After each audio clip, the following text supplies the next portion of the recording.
So let's start with Mrs. Pietikäinen. If you can give us a bit an outline of the issue at the European level and the possible solutions at the European level too. You are not okay. You are too black, you are too pink, you are too plain, you are too colorful, you are too punk, you are too silent, you are too vocal, you laugh too much. The message on the online is too often for our girls, young women and women, you are not okay. Maybe we all should be Kim Kardashians. Well, there's the benchmark.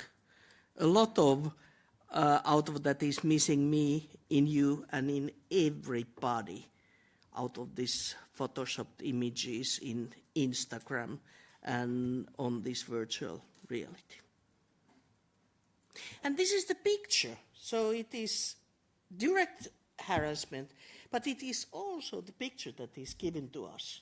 You are not okay. We have created, they have created, who have created a picture, a benchmark, how a perfect woman should look like, should act like. And that is pretty old-fashioned if you look up from 60s to nowadays, what women are individuals. Too pink, too red, too punk, too loud, too silent, too intelligent, too vocal, too much of everything. And none of the women and girls should be forced to small themselves of what they are being. And in this harassment are different levels, what we heard already. But I want to underline, it starts from this. From young girls, almost children, up to the working life.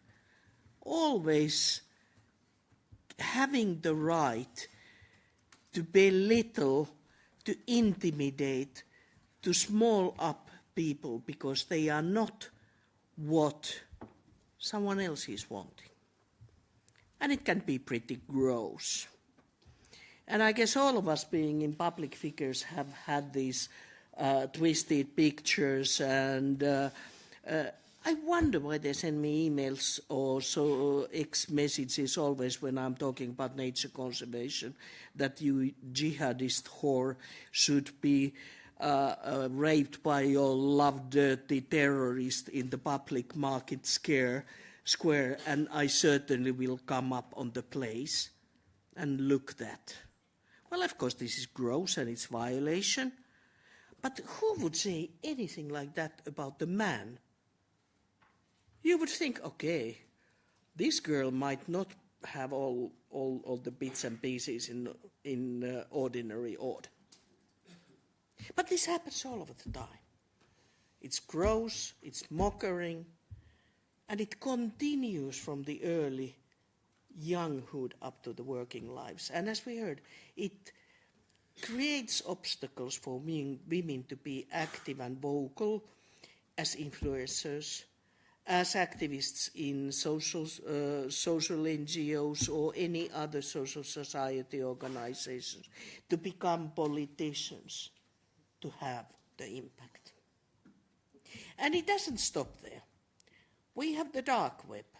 We have all the pornographic industry making whatever kind of films and pictures of us, using children, young girls to produce entertainment up to the snuff. How do we let this happen? This is the wonder. And then, of course, there's issues with men, like incel. But actually, instead of supporting these guys, it creates, with all these Andrew Tates and others, more misogyny. Then you quite rightly said, okay, are we just helpless repeating what are the problems? No, we are not. The problem is that we do not take the action. If you would write or make that kind of a pictures to any news media, you would be sued. And the company would be sued. And the editor would be sued because this is against the media law. The platforms must have the same compliance than what do our printed or online other media. They are a media. And yes, we can regulate it if we have the guts and if we have the support. We need to define clearer the concept of hate speech.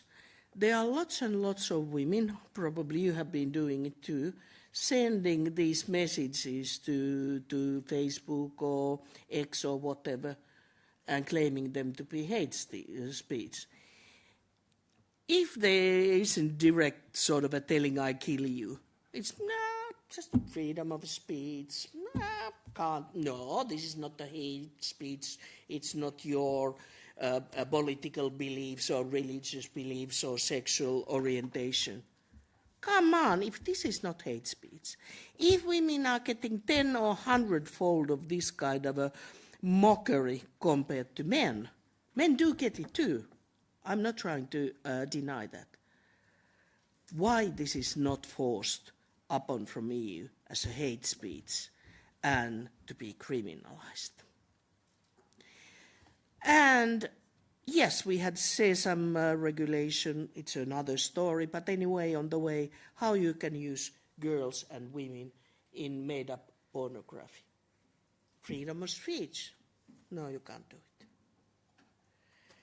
And I'm so happy and proud of all of my colleagues, the other politicians, the civil society, that we finally raised the voice.